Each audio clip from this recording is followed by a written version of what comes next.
करना चाहिए। इशिका जी, कानपुर से। श्री राधा वल्लभ श्री हरिवंश महाराज जी। महाराज जी, हमने आपके सत्संग में सुना है कि जब कोई उपासक भगवत प्राप्त कर लेता है तो उसकी 21 पीढ़ियां तर जाती हैं। महाराज जी, अगर उसकी पीढ़ी में ही कोई फिर वर्तमान में या आगे पापाचरण करे तो उसको भी क्या गति प्राप्त होगी? हो जाएगी। सो तो सरकारी है ना, सरकारी है, जब पास तो पास हो गया, फिर क्या।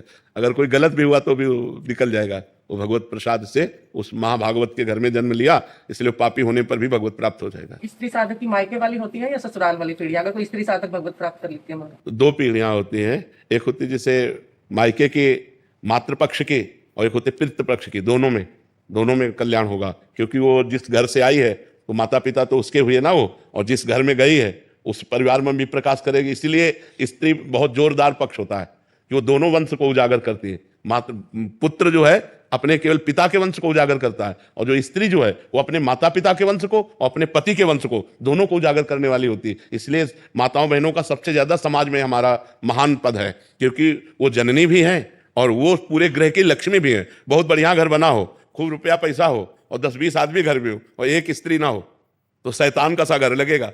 नहीं लगेगा कि यार मतलब सब सुना, और एक स्त्री केवल हो और भले गरीब हो तो देखो लीप पोत के घर को सजा करके एक मंदिर सा बना देते हैं। माता बहने को बड़ा भारी पवित्र अस्तित्व है, आज वो अस्तित्व खत्म होने जा रहा है।